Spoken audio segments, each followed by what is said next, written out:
I got dollars on my blogger. Serve it to my vlogger.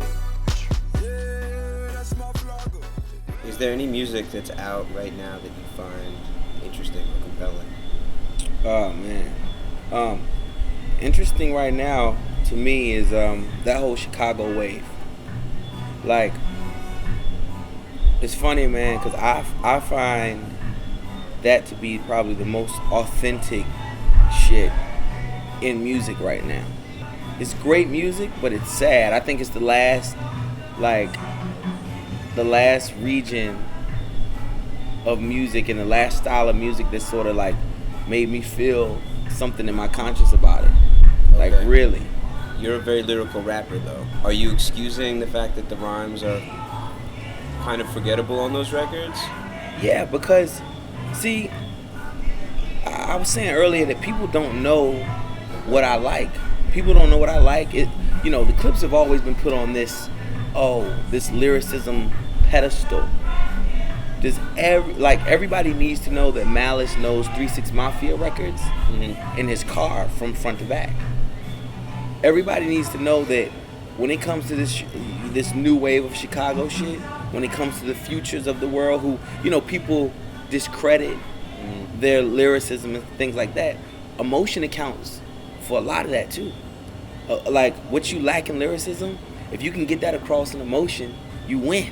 Is there anyone that runs in your lane that you feel competitive with or that compels you as a writer to want to write better? Rick Ross makes me want to write better.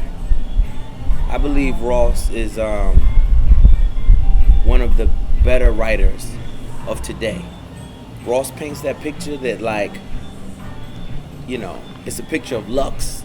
It speaks to the heart of the guy who is on the corner, the dream of that guy. Rick Ross tells really good stories, right? Right. How authentic they are. It's to be, to be seen. So, at one point it felt like that was a key component for the clips as far as their music and other people's music. Do you feel like that's less important in hip-hop now? Well, I think that authenticity as far as my music goes and as far as the clips goes is a key component. Ross said the illest line. See, Murder would go diamond if being real in rap was what it was. See, Murder would go diamond. Period. I can't be the ambassador for like, yo, if you ain't real, it ain't right. And there's new criteria too. These kids don't have the same principles and morals and the same standards. Like, let's just be honest. Like, there used to be a sign at the door that said no biting allowed. What? Now you have dudes sounding exactly like other people. 100%. Like, I'm not giving rap passes. I'm gonna call it what it is. Are you just gonna look past the fact that, the Chicago scene isn't as strong lyrically? And I could sit back and say, man, but it's way more authentic than what I feel the ASAP movement is. I gotta respect these movements for what they do. If I want lyrics, I'm gonna listen to Kendrick. And I'm gonna be like, that boy is spitting. You know what I'm saying? He's rapping. But if we're gonna get off of rap, then I'm just gonna go to the thing that feels most authentic to me. And that Chicago movement feels authentic.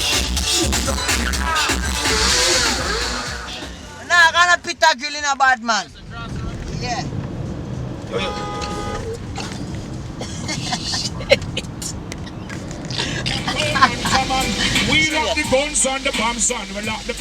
It's been a minute since you were living the stories you're telling.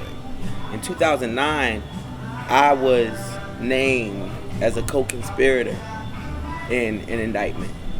Before Hell Have No Fury dropped, after Lord Willing, one of my best friends told me he forgot that I rapped. This is the first time I felt like a full-fledged rapper in my life.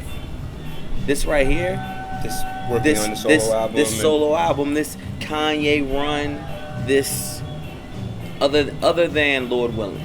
Okay. Other than Lord Willing, this is the first time. When All Star was in Vegas, I want to believe that was 2005. Yep. I don't know how many rap dollars I really had to my name.